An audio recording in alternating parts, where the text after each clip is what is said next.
Good morning and welcome to Kirk Assembly's business preview for the final day of this week's General Assembly. It's Thursday and today the Assembly of 2025 closes at the Church of Scotland. At this point, much of the business of Assembly has been completed, although there are some reports held over from other days. But they've been heard, deliverances have been debated and key directions discerned.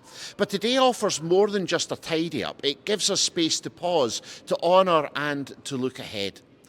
We begin the day with final pieces of business and one that matters deeply for the Church's future, the report of the Nomination Committee.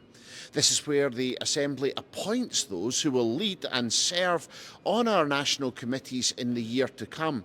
People who will help shape decisions on mission, ministry, property, safeguarding and more, and present next year's reports to the Assembly that meets here in a year's time. After lunch, new members of staff and new ministers and deacons will be presented to the moderator alongside those who have retired in the past year. And then comes one of the most powerful moments of the Assembly, the report on deceased ministers, missionaries and deacons. The Assembly falls silent and still as names are read, voices that once preached, prayed, protested and pastored. This is holy ground, and it's a moment to give thanks and to recognise that we stand on the shoulders of those who have gone before us.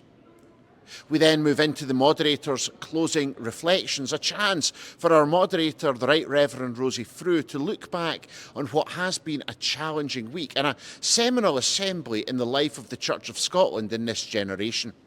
The theme of extravagant love has already begun to echo through the reports, the debates, the decisions and the commissioners of this assembly.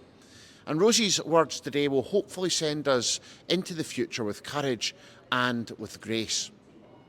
And finally, the Assembly will hear from Her Grace, the Lord High Commissioner, as she has represented His Majesty the King, and offer her own reflections on the week. She's listened attentively to debates, met with congregations, cross-reach staff, chaplains and community leaders, and witnessed the Church's life in action across Scotland.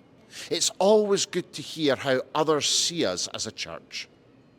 And then the Assembly is dissolved and commissioners are sent back to their communities, carrying with them the weight and the hope of what's been shared, debated and determined.